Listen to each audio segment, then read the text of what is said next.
I'm in Max. You are listening to Happy Jack's RPG Podcast. I'm in Max. Pursuing the RPG hobby with reckless abandon. Why, hello, and welcome to Season 29, Episode 1 of Happy Jack's RPG Podcast. My name is Stu. My name is Kenny. I'm Stork. In this episode, Josh from Orlando writes in about professional GMs, and GM Radio Rob writes in about making mundane careers interesting. I could do that. Is that like a real what? Yeah. If you have advice on that, please, I want to hear. But first, if you'd like to email us, you can email us at happyjacksrpg@gmail.com. That's happyjacksrpg@gmail.com. We need emails. And if you'd like to watch us live, go to happyjacks.org/live, happyjacks.org/live on Saturdays at 10 a.m. Pacific Time. 12 a.m. Pacific Time this day. Well, we have a good excuse for it being a little... Yeah, we're redoing everything. Do you guys notice something different? Outside of the camera shots, it still looks like hell. So pay no attention to the man behind the curtain. This is the way Hollywood works. It's like just the illusion is that deep. And on my desk. All right. It got delayed, unfortunately. But yeah, we have a whole new setup here. You'll really be able to... Oh, maybe you won't be able to see mic it. on? I don't... Like clipped on? Yeah. No. It was a few minutes ago, so. Okay. You did the thing. You tested it. Okay. But yeah, it'll look different, I think, especially when we do the APs. But for now, it sort of looks the same. But except Stork and I are taking school pictures. We're in entirely different places, though.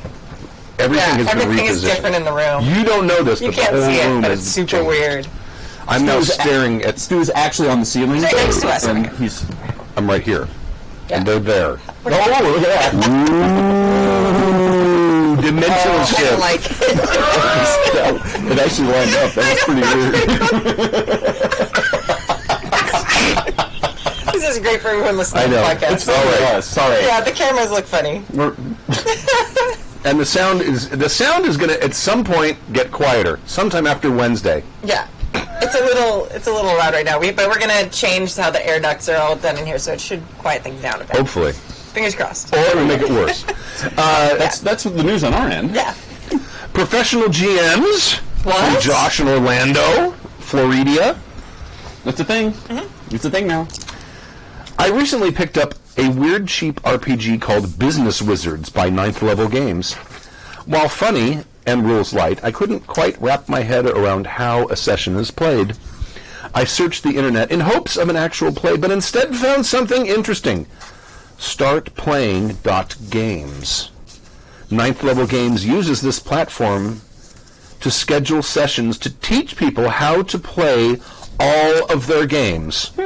I thought, wow, what a great idea to spread the word of your game. Here's a link to their page because I think that it's cool. And startplaying.games/ blah, blah, blah, blah. I'll put it in the thing. Excited about this, I went to explore what other games are available, and what I found was a surprise. Unlike the free games hosted by 9th Level, the site's focus, this is startplaying.games, I assume, the site's focus is paying to play with a game run by a, quote, professional, end quote, GM. Are those ironic quotes? No. Okay. Is there a thing? Some charging a modest $5 per session, with many in the $20 to $50 per session range, and one standout listed on the front page charges $100. And I bet his Twitter account also complains that some of us GM for free, and we shouldn't be. You want to bet? 100%. If he's an artist, he's going to say that. It's my favorite thing about Twitter is people are like, I do this thing and it's really hard and I want to be able to charge for it, but there's a bunch of people who don't. Yeah. Well, let's finish the email and then we'll get into this. Important to note, this is a website. This website is just scheduling and payment system. The games are still run through Roll20, Zoom, etc., and I assume in person at some point in the future. So what do you think your GM... I don't know if I would pay... Would you pay someone to work? I don't know. What do you think your GMing is worth per session per player? You actually skipped over a whole sentence here. Important to note, this website is just... I said that. Oh, okay. I read all of that. All right. I am worth about half a can of stale Pringles, the bottom half that is hard to reach, and mostly... fucking hate that shit. Broken Pringles? No, the bottom half of the can is a pain in the ass. Yeah. It's No, like, you just like dump them in your mouth. That's the best It part. comes at you like an avalanche. but that's a lot. Yeah. Because of that little lip. It's like, oh... Dum dum dum dum. Oh, yeah! It's an avalanche of salt. I've never right seen in your that face. before. Yeah. Come on. What are we talking about? I mean, maybe that's why I'm better at it. I don't know. Oh! It's really Thanks early for the in morning. show, Josh and Orlando, Malifer on the Discords. Yeah, I'm waiting for... I'm a professional GM, and there's too many people giving it away. I can't charge $80 a session per player. Well, actually, and it's your fault. the opposite is actually what's happening. So What? there are professional GMs. I've been paid to GM a few times, and they are like, especially on online communities on Facebook and Twitter and stuff. For the most part, they're like reviled, and people like rip into them for like messing up the hobby and making it a thing. Well, that's stupid too. Right. For me, I'm like, If you can make money doing something you would do why for not? free, Yeah. It's called a side hustle or freelancing. Right. If you can monetize anything, it's a freelance side yeah. hustle. Go for it. Yeah. especially if you're a good GM and you can, don't mind, because I would imagine probably most of the people who are doing that, who are doing like regularly being paid, buying the same shit over and over again for different people rather than a Why not? Yeah. steady game. I would Absolutely. imagine. Yeah. I think And then probably almost all of them want D&D. 100%. Which, D&D is an expensive hobby. Like, you have to buy all the books. If you're paying paid to GM, you have to spend the time to build that rule set and know it well. Like, you can't be like... Oh, and then you have to have your prescription to whatever their D&D Beyond or D&D whatever Beyond the fuck that shit's and Roll20, and you have to buy all this stuff on both of those things. Like Ugh. it's expensive, because once you buy it on... Like, if you buy it, I think you have to buy it twice, because if you're running something on Roll20, you have to buy it there in addition to buying it through the D&D platform. So I don't think you can just pop it over. I don't. You might have different tiers too. You could just have one where you game, or like over Zoom. You might have one where you use a Roll20 platform. So you could probably charge different levels. I was watching another show. I don't know if I kosher to plug it, but they hired a professional GM to run their game. Yeah. And it was great. And this guy asked them what they wanted to play, and he kind of crafted an adventure for them. So it wasn't a typical thing. Maybe he then puts it in a file. And I'm sure he does. run it later. Yeah, But yeah. he sort of tailors it for the group. And I don't know what. I think he has a website. You can go check it out for payment and stuff. I have no problem with something like that. If you're a busy person, and especially in the COVID times when you can't all meet, I have no problem hiring somebody. I hire a gardener to do my garden. I can do that myself. I don't. A lot of people have I guess it mates. depends whether you It's want to do convenience. it or not. Yeah. If you don't want to do, like, I don't like gardening. I don't want to mow my lawn. I don't even own a lawnmower or a weed whacker. It's like, nope, I pay someone to do it because I don't want to fuck with it. I don't want to think about it. And there's a lot of people who don't want to DM, but they want to play. Oh, sure. So if there's that opportunity, then yeah, some people should make some money off of it. And I can see why some people wouldn't want to pay. And fine, if you don't want to pay for a DM, that's totally legitimate. I wonder when the paid GMing schools are going to start, or if they have. I'm sure they have. I've seen stuff like a that. GM Academy. I mean, that's A what mastermind. we should do Happy Jacks, GMing mastermind. Yeah. Monetize that shit right now. Give me Happy Jacks Academy. We will give you a printed out paper that says that you are awesome. It'll be legit. Master of jacking. Yeah. Certified Happy Jacks GM. It's called a JM. It's a jackmaster. Yeah, you go. Put certified. Certified. You do have to put Put certified. certified in there. And there's going to be a little crest on it. It'll be very fancy. We'll get and one of those little imprinting things Yeah. like they use for corporate minutes and stuff with the little embossed deal. Yeah. It'll be some good shit. There's a lot of reasons. I'll start working on a series of GMing lectures. There you go. There's a lot of reasons that people to. can't GM, whether they don't want to GM or they just don't have the time to GM, because GM takes a lot of time. And sometimes it's just a mindset. People the pressures and stress of GMing are too much, whether it's because it's too close to what they do for a living or they're introverts and they don't want to do it. It's putting themselves out there. There's a lot of reasons I can totally see. I really want a game Nobody wants to GM. What do? Oh my God, there's a guy that we pay $100 per session. Let's do it. Perfect. I would totally do that. Yeah. Totally. Yeah. And I get why. Like, there's a thing, especially in all nerd hobbies, like, there's a thing with comic books, but it seems especially, like, deeply ingrained with tabletop gaming, of, like, this is our hobby, and now people are coming in and taking it from us. And I feel like a lot of people who are resistant to having, like, professional GMs kind of don't like it seems like it's becoming more commercial and more mainstream. I always flip that on, yeah, but think about how much more cool shit when, it exists and is created for popular things. Like, when D&D gets super popular, suddenly we have, like, so many more things being created for it. So many people are writing things for it. So many people are running it. It's so much easier to find games. All that, you got to play D&D. Really? Well, I'm not an example, but it's the same thing with tabletop games getting popular. Like, a lot more indie creators like myself are able to, like, make games and, play games, and things like PBTA become mainstream enough, and Blades in the Dark gets its own TV show and weird, wild shit like that, which, by the way, it did. I see this as an evolution, as a reflection of the current technology that we have. You wouldn't be able to have a paid GM if somebody had to drive across country to go and GM somebody's house. I think that does exist, though. What? That does exist, though. Yeah, I'm sure that there's some GMs that do that. Because we've had someone write in about that. But I also think that with the advent of tech now, you can just pop up on somebody's screen and GM from there. And I think that it's an evolution because of the technology we have now, which we didn't used to have. Is that an evolution, or is that a stopgap because of the pandemic? I think both. No, I think it's both. You don't think people are chomping at the bit to go back to gaming in person? Some. I think they are. I think there's a lot of people who never were able to, or live in places they couldn't. They've always been there, though. Right, but I think the COVID forced the issue and made a lot more tools available because so many people were forced to do that. That now I think there are people who maybe didn't do it before who might consider doing it. They might do both. Like, I'm probably going to do a lot of play tests online for people that I don't know in person.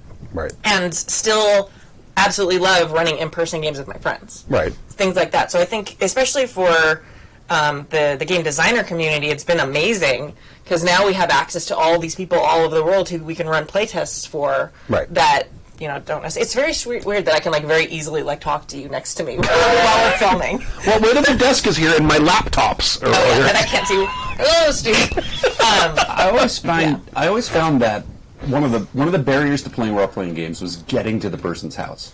Mm-hmm. And a lot of people have failed, and they still fail at that, and it's not anybody's fault. Sometimes it's traffic, sometimes it's just a long-ass drive. I mean, here in L.A., the L.A. County is as big as, the distance between Portland and Salem. Yeah. So you're traveling, in other places, you would be traveling from one city to another to get to a game. And you've got traffic, so it's a 5-hour drive to your friend across town. We are too, because this is technically Pasadena. I'm astonished that a lot of people that are in our games... County? Go ahead. Okay. I'm astonished that a lot of people that are in our games travel the distance that they do. Yeah. I'm honored that there's people in Orange County, they spend an hour and a half getting here every day. Well, you and I, we're all within 20 minutes of each other, but let's not underestimate the power of staying at home, especially if you work all day, you come home, you turn on your computer, you can game. I disagree. I've hated online gaming. I've detested it the entire time I've been doing it. I know, but I can't stand it. But it's better than not gaming at all. Barely. I mean, I could just sit in my house and watch TV. And I can also see weather-wise. You live in Alaska or Minnesota in the middle of winter. That's an hour and a half in the snow to go. That's a different issue. And there's also people that live really far away. Yeah. But there's also people that don't live far away. And I understand. Before this, managed to game, and it's a different experience. It is. And I don't think it is as it's methadone. Yeah. Well, I also I'm in an online D&D game with all our real friends, Joey's in it and that, and we're going to continue. We play every other Friday, and it's so great for me because it's D&D. So when it's not my turn, I can multitask. But but also I'm technically at home with my kid. If I'm leaving to go play all the time, then leaving my partner to watch my kid, then. There's an inequality there. My daughter's asleep. She's a fantastic sleeper. Thank you so much for that. But I'm technically home and I'm able to watch her so I'm able to game and also be a parent to a 16-month-old. Right. So at that, it lets you have that and be home, and like my husband and I are doing our own little things, like in our projects. So I don't know. For me, that's awesome because I get another game in the week, and I don't have to like ask him, hey, like, can you watch the kid again, like by yourself? So there's, I don't know. I find that very valuable. I'm not saying it's not valuable. I'm just saying it's not the same. It's not the same. I prefer in person too, 100%. I see a world where the two can coexist. You can Of course play they can soccer. coexist, but I'm saying one's better than the other. You can go play soccer when it's soccer season, and then when it isn't, you can go play FIFA online with your friends, and it's a different experience, but they're both valid. That's true. Yeah, they're not the same. No. I do. I mean, like the in-person banter, like the timing, like you can see when somebody's about to say something. Like I am so tired of the Zoom. Oh no, you yeah, like that. All the people are much better at it. That I do miss. I do miss that. that is something that magic you can't capture in real life. I mean, we just did a pretty good job. I don't know. But I mean, getting back to the professional GMing thing, I swear we had an email at some point about 3 or 4 years ago. Someone was either had hired a GM or they knew someone who was hiring out as GM in like someplace high population density, like New York or it was New York, I think. I think it was, and they would like go to someone's house and GM a game. So it's like, it's be like a host a murder party, but you hire a professional company to come and do it for you, almost. So, I mean, if you can get it, I mean, you can get paid doing what you love doing. Right? Fucking A, do it. Totally. I mean, I know enough starving artists and actors. I'm that just all have waiting side for the hustles. Twitter complaints. Yeah. I'm like, I don't know why there's all these people giving away their GMing for free. I'm trying to make a living here. There's a lot that of- will happen. I'm sure it's already happened, and it's already happened on the opposite side. Like, if there's an argument to be had, Twitter has already had it. Like, this is just the rule of Twitter. We know enough VO artists that have that same complaint. You know, they want to do voiceover, and they're like, nobody's paying me because people will do it for free. Yeah. Right, sure. There's so much. I wasted If a you're lot of doing time. something that people are doing for free, it's a tough time calling that work. Yeah. I wasted a lot of time trying to become a comic book artist, and people were there were people doing it for free. Oh, sure. It's hard to even like get any money for it. Right. Well, we'll do this one on spec. Yeah. Right. Yeah. Artists. It's Artists like have been being in a garage band. artists have been exploded with that spec thing forever. Oh, so garage bands. Yep. It still happens all the time until you can start pulling crowds, and then you're like, It'll be no, we're not doing that. We're gonna throw that. You're It'll paying be a us. great opportunity for you. Right? Yeah, you get a lot of exposure. Yeah. Well, that's what people expect. They expect you to, like, do it for free until you're famous enough to say no, and then they have to start paying you. Like, they will not Right. pay you until you force them to do so. And then they were Until you warrant the money. Yeah. whatever it is. That's It's fine. some weird. But I mean, also, Barrier of entry. club owners are a special kind of slime. Well, yes, and so is the record industry. Anything with Yeah. Don't get me started with music, Spotify, and They're slime. They're such slime. But it's a good topic. I'm interested to see how it goes. Like, Yeah. actually starting a Happy Jack's Academy isn't a terrible idea. Mastermind. Yeah, Some see, you mastermind. get your bachelor's in GMing, and you can have like a minor in GMing for kids. That I could run that sort of thing. No. Ordinations. Oh, okay. There you go. It's a hierarchy, a priesthood hierarchy. Oh, okay. You start out as an acolyte. You were an I like it. acolyte GM. Yes. And then from that you would go on to something else. And eventually you'd become a minister GM. I like it. At which point we partner with the Universal Life Church up in Mendocino. Yeah. And get you your certificate, and you actually like perform in-game weddings for characters that are actually legally binding.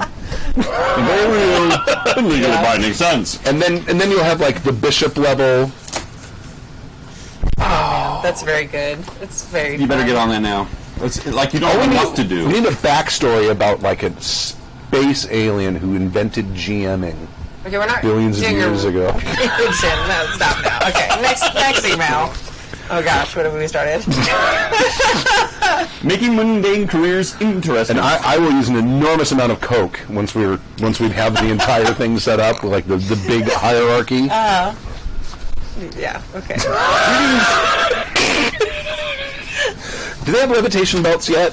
No. yes, Because if you do enough coke, they I'm do. like envisioning like Baron Harkonnen from Dune. You typecasting yourself there? Yes.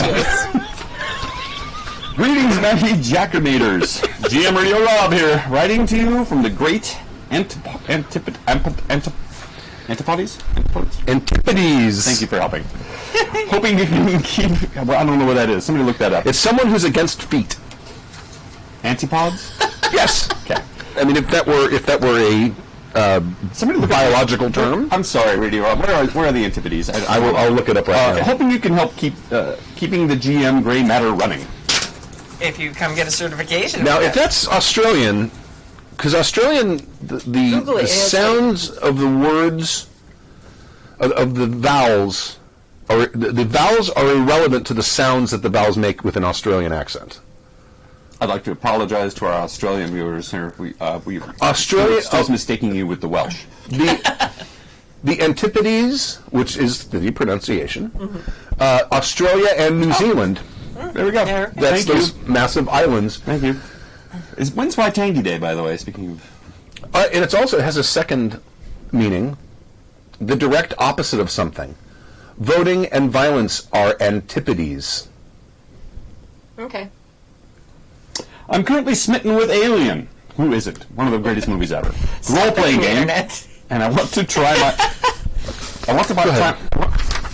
The role-playing game, I want to try my hand at Space Truckers campaign. I've always liked the idea of have ship will travel, and there's something about the down-to-earth presentation of a starship crew in the movie Alien that I really dig. Now, its game masters, game mothers, per Alien, are not just control freaks, but overthinkers. I've been doing battle with what challenges I can throw at my players that fit the world they inhabit. Alien isn't Star Wars or even Firefly. The universe is generally less exciting and forgiving. Even before the eponymous alien rears its outsized head. I sometimes find myself thinking of it, unfairly no doubt, as corporate day job, the role-playing game. A space trucker generally doesn't fit the investigator mode, unless you count Kane from Nostromo, and look what happened to him. Poor Kane. Which one was Kane? He was the one that died. Yeah. Well, he was the engineer. Wasn't he the engineer? That was the joke, Stu. No, he was the guy that had that was investigating, got the alien in him, and then it came out of his stomach. It was the John. Oh, he was the first guy who got Yeah, okay. John He got face palmed. Yes. Okay. And he got into trouble because he was investigating. Right. He went down there and He's the one they brought back from the wreck ship. John Hurt. Okay. All right. And when was John Hurt? Yeah. Couldn't recognize him. I'm finding myself stumped for challenges that spice the basic pattern of pick up cargo from place, deliver cargo to place B, get paid up without getting repetitive. Well, trucking's repetitive, sorry. I'm curious to hear your perspectives on the low-powered games you've run and played in. How do you make a session interesting and sustain low-powered campaign, particularly one based around doing jobs as opposed to missions across multiple sessions? I've been enjoying the station and thinking there's a lot to learn in there. There is. Especially as the Traveler and Alien modes are on par. Although my greatest takeaway from that awesome actual play is get a bunch of talented improvisers, throw in an odd situation, and let them go nuts. Sell it. Well, that's it. That's it. I have no more advice. Rob, thank you. Yeah. Thank you, Rob.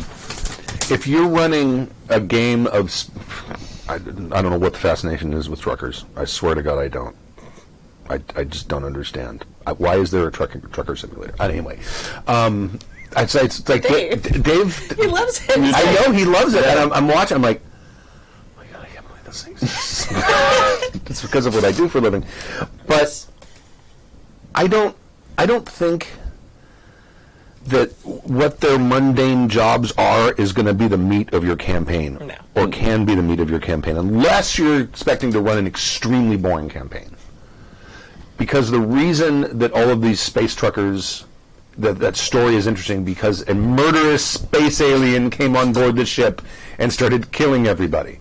So if you're not having something happening that is extraordinary, you're going to have a really boring game. It's like The Office, the role-playing game. But I could also see... It had like a million seasons. Like, people loved it. 7, or maybe 8. But it would make a better board game than a role-playing game. But I could see you playing within the whole corporate structure. You could have... Oh, sure. In Mid-Journey, you could have a strike go on. And all of a sudden now, you've got people coming after you because you're a scab. the truckers are mad at you, and other people are. You could have a corporate takeover, so the cargo you have is now illegal. You could also have a mob boss that is, had said that their cargo was one thing, it's another thing, and now you're in trouble with the law because you've got illicit cargo. There's all sorts of things that you can do within the trucking system that doesn't involve an alien jumping out at you. No, but it needs to be extraordinary things. Yes. You don't want. I mean, I would think that like their jobs, they pick up cargo, sell it someplace else for more money, is going to be something that you're going to do it's going to mostly happen in the background, except maybe in the very beginning of the campaign, just to sort of set what the expectation is, what your job is, not the tone is, but what the routine thing that's happening in the game. Yeah. I haven't played Alien, the role-playing game. Dave loves it and adores it. But I have spent the last 2 years designing an RPG about being normal people in space. And the thing I focused on, because that's what it is, like my game is designed mostly to deal with life on the ship.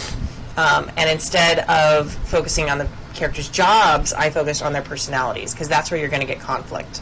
There's like the almost famous one who's got a huge ego, and then there's the greenhorn who doesn't know what they're doing, and those are the places where if you want them to do day-to-day jobs and just do their trucking missions or whatever, that's where you're going to get fun play between them while they're doing those things. You also want to throw in, this guy's refusing to pay you, what do you do? And it turns out your cargo was stolen, or Right. there's a bunch of rocks in here, not the thing that you actually are supposed to deliver. Now what do you do? But throwing those wrenches in there, if they have personality archetypes that are going to rub up against each other and cause conflict, that's going to be where the gold is, and that's where it really sits in that wonderful place. Yeah, I would imagine because we kind of did this in the Traveler game that we ran, where Dave was playing an Archduke or something. Yeah. And at first, the sort of economics of I'm going to find something that we can buy at this place that will fit in the cargo hold that I have enough money for, that will sell at this planet over here, and because he was actually keeping track of the bookkeeping of the ship, and it had to turn a profit because he had to pay you guys. Yeah.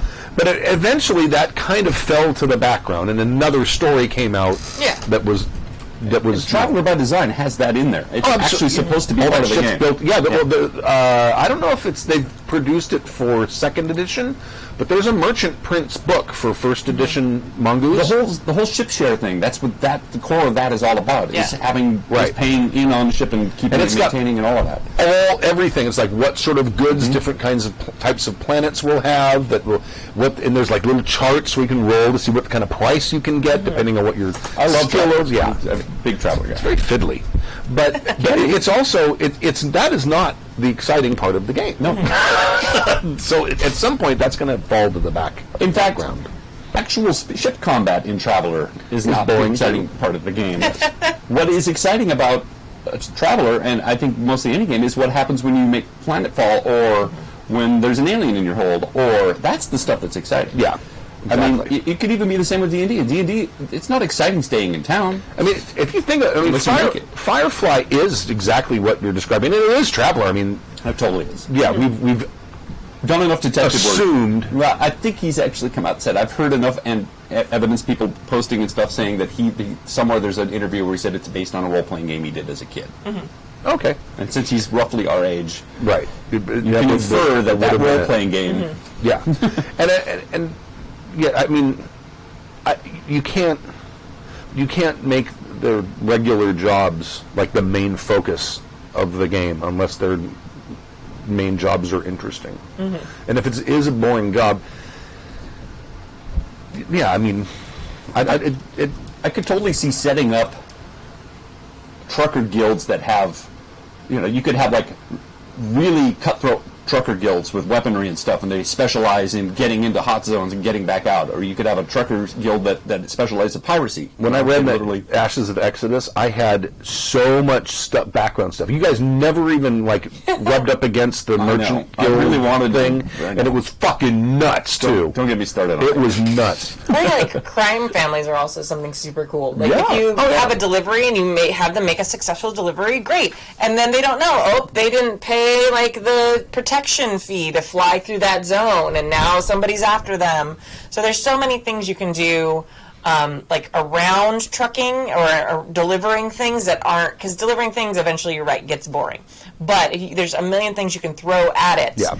And then if you throw it at it and they have different personality types and they don't agree on how to fix it, and then, it's just it's great. It snowballs and it's fantastic. Or if you're going full trucker, your meth addict gets arrested, and now you need a new source.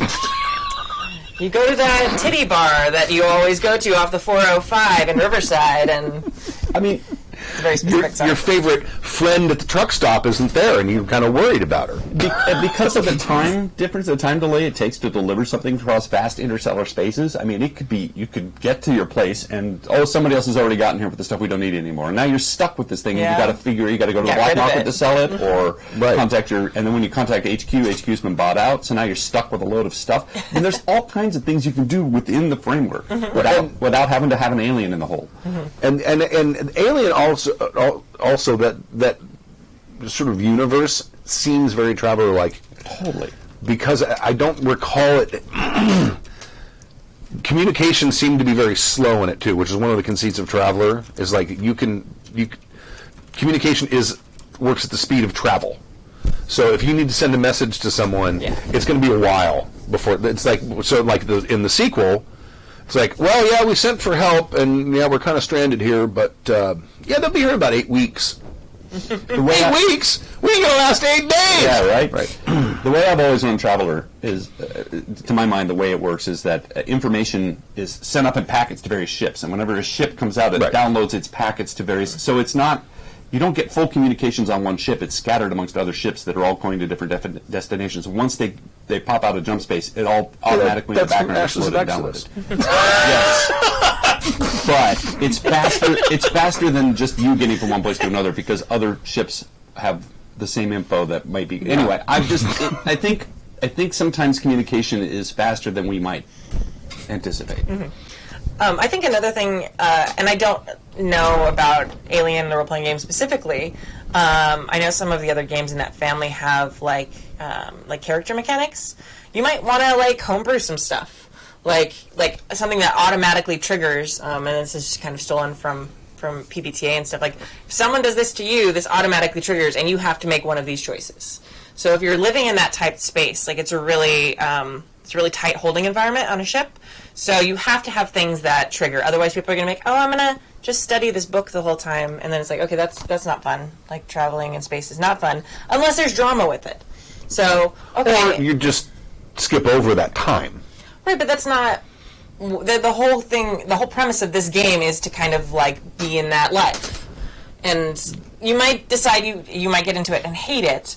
But if you have these triggers that automatically happen, like so-and-so is rude to you and you have to choose this or this, and things that automatically happen, that can get momentum and activity happening in a more docile situation where people are just living on the ship in between deliveries and stuff like that too. Stress mechanics, basically. Great suggestion, Garbled Games. That's a great thing too. They were rude to you. Okay, mark it off. Oh, you got 5 times. Okay, you have to either blow up at them or break something, or there has to be some sort of action taken to clear that stress. We loved that mechanic in the L5R when they were doing I forget what they called it. I think outbursts. That's what happened, but I don't remember what they called Control or stress. Shit. They weren't stress. They were something. What do you remember? You had to mark them when we were doing the beta. Was it composure? No, composure was a stat. I don't know, but a lot of games have that. Yeah. So that you have shit. Yeah, when someone gets mad at you, okay. Mark off some shit until you don't have any more. Yeah, and then lose it. And then you have to lose your shit. Which would totally happen in an environment like in a ship. Especially if you're stuck for weeks. Weeks at a time with these people. Inside a little metal bubble that you can't leave or you'll die. Yeah. I mean, the crew of Nostromo barely got along, if you think about it. And that was a huge fucking ship. Yeah. It was, and because remember the mechanics were like, they were always taking advantage of us, and at one point he like had, it's going to take us forever to fix, and then he just twisted a knob when he left and said, whatever. Just, clearly they didn't get along. And that's the part that made it really interesting. Absolutely. Like until the aliens showed up, like there was like backbiting, and they didn't really like each other, but they had to do this thing together. That's all establishment stuff, though. Yeah, no, 100%. Right? And I mean, you could run the game that way. You don't have to make the boring shit part of your game. No, yeah, absolutely. Or to establish it. This is like the background stuff that we do. Yeah. And then just go into the interesting stuff. Yeah. That's how I. That's what I did in my game. Like the actual jobs on the ship, like matter very little until the ship starts falling apart. Yes. And then you have to fix it. And then you're like, okay, you're the engineer, go. I think even in the Navy, there's a lot of sweeping and a lot of cleaning and a lot of mopping floors because it's something to do while you're getting from one place to another. Painting, they constantly they start on one end, especially like an aircraft carrier. And it's to keep people you start busy. on one end, by the time you get to the other, it's time to start back on the first. And you keep people busy so that they're not fighting with each other. Right. That's true. Yeah. All right. Well, thank you, GM Rob. Yeah. Write us an update and tell us how it's going. Yeah. I also like game mothers.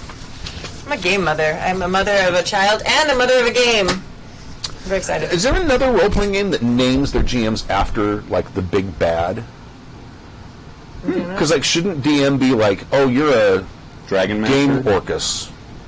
I don't know, because, I mean, for D&D, yes, but that's also, like, that adversarial GMing we hate anyway.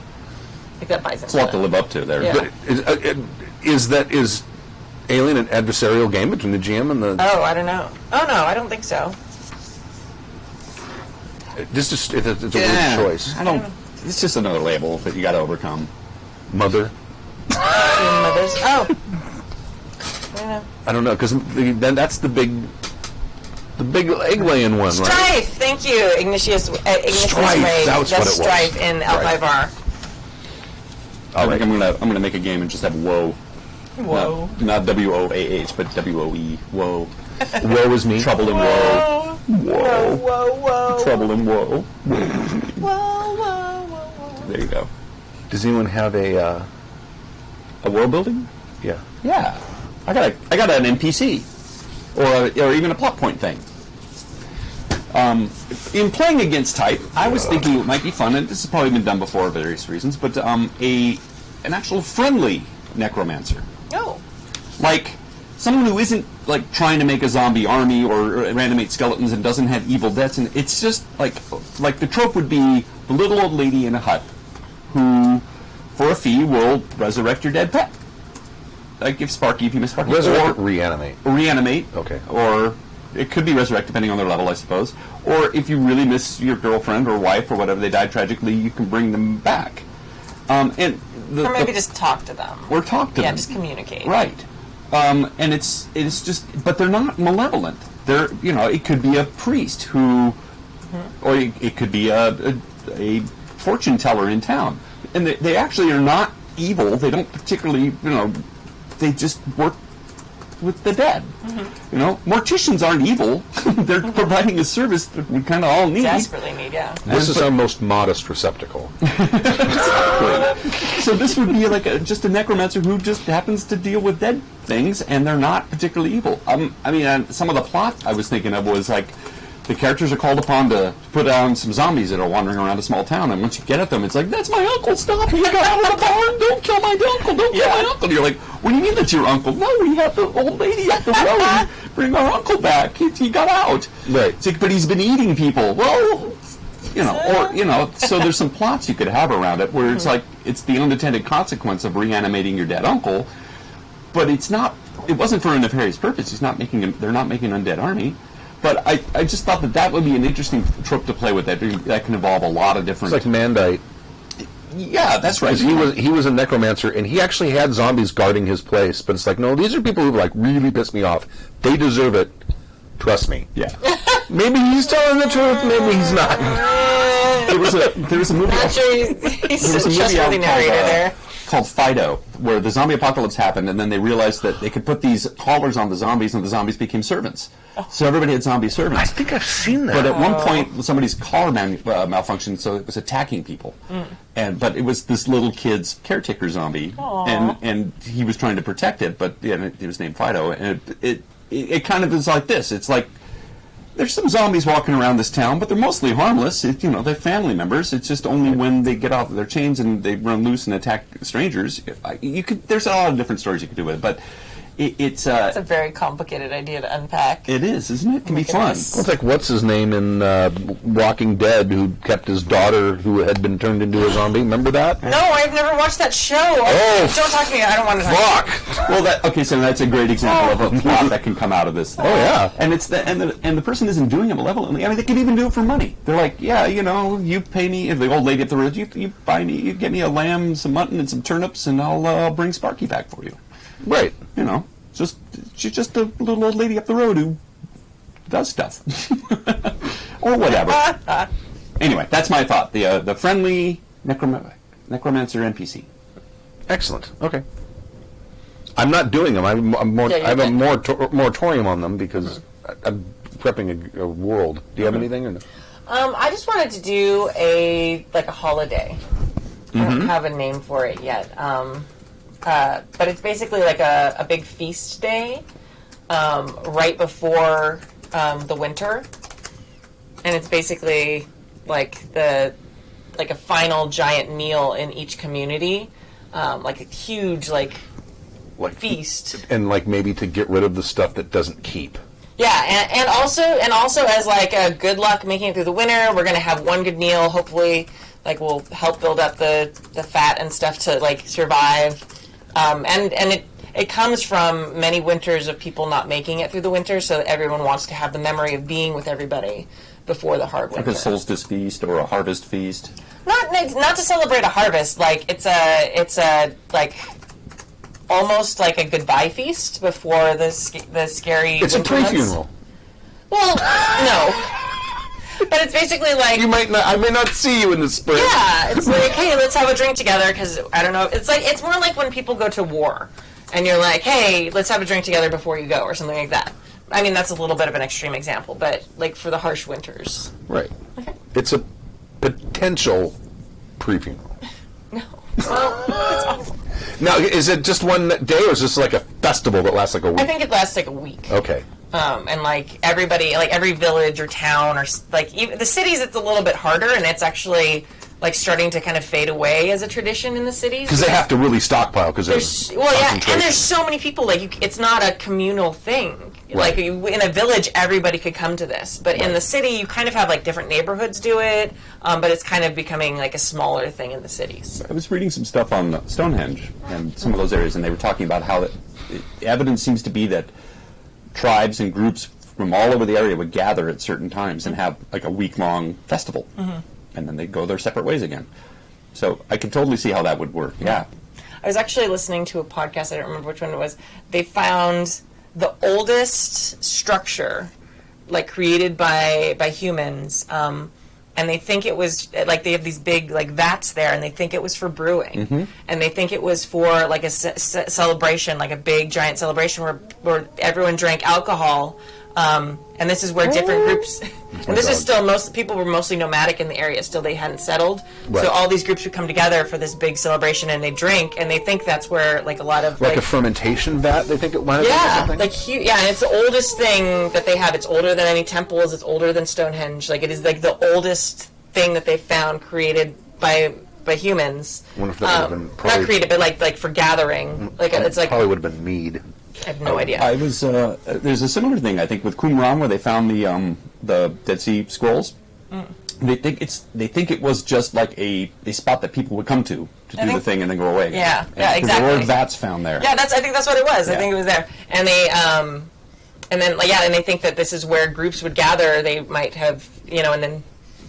Yeah, have a religious festival. Spread make the gene pool a little bigger with their groups, was these groups mingled. So something had to happen with the way early humans were organized. Something had to happen to make sure inbreeding didn't happen. Yeah, exactly. So I would imagine it would have been something like that. Well, it's also you could go dark with it, like the Wicker Man, where they have to, I've never they have to seen The entice Wicker some poor person into the wicker to That's not make too sure. bad. Yours is super dark. Let's do happy. Well, mine's dark too, I guess. It is. It's like, I may not see you in the might see you spring. again. So let's gorge ourselves. Hang out and have fun. I got this ham. It ain't going to make it to December. Yes.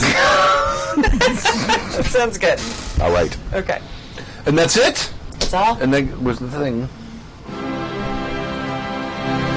Did you get the soundboard to work? We're having reorganization issues. The soundboard was the first thing to work. It's important. It is. Thank you for joining us for Season 29, Episode 1 of Happy Jack's RPG Podcast. My name is Stu. My name is Kimmy. And I'm still Stork. And we'll see you in a week, on Saturday at 10 a.m.-ish Pacific Time. Okay. Until then, don't let your prep be a slave you and make you do things you don't want to do in games. What? What? Words. No, I had a way of saying it, and then it fell out of my head before I did it. I don't know. Maybe we should go. All right. So, all right. Thank you very much.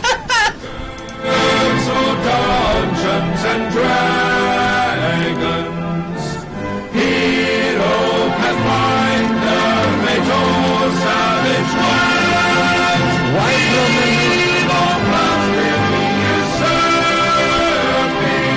problem make we could do with less burping. Happy Jack's Hall. Why problem make